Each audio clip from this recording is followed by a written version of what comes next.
लियाकत अली खां पाकिस्तान के पहले वज़ीर आज़म थे, जिनको 16 अक्टूबर 1951 में लियाकत बाग रावलपिंडी में एक जलसे के दौरान शहीद कर दिया गया। अब तक पाकिस्तान में 22 वज़ीर आज़म आए हैं, तो इनमें से कोई वज़ीर आज़म भी अपनी आईनी मुद्दत पूरी नहीं कर सका। किसी को शहीद कर दिया गया,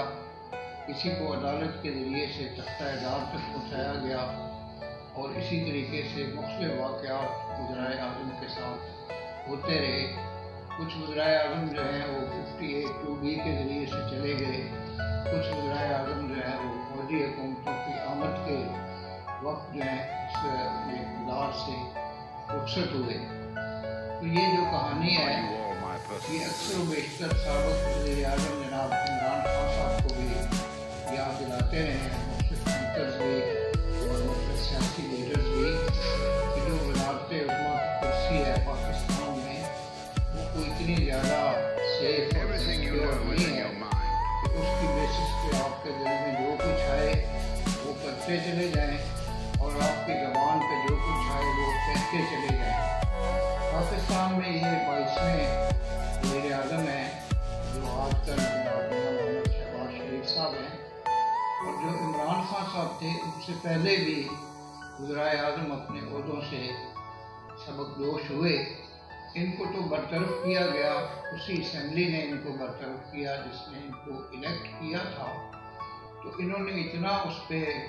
रोना धोना और जो एहतजाज और जो जैसे कि सफ़े मातम बिछ गई है, जैसे को क़यामत आ गई है। ये सिलसिला जो है मैं कई दफ़ा ये बातें जब अपनी गुफ्तगू में करता हूँ तो इसका ये मतलब हरगिज़ नहीं है कि मैं जनाब इमरान खान साहब की सलाहियतों पर मैं तरफ कायल नहीं हूँ,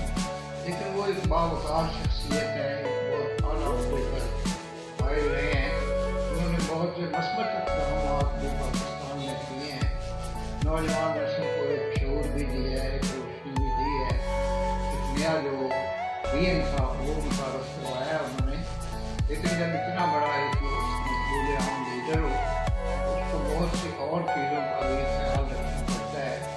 ताकि उसका इमेज किसी भी लिहाज से ख़राब ना हो। और वापस आते हैं नवाबज़ादा लियाकत अली खान जब शहीद हुए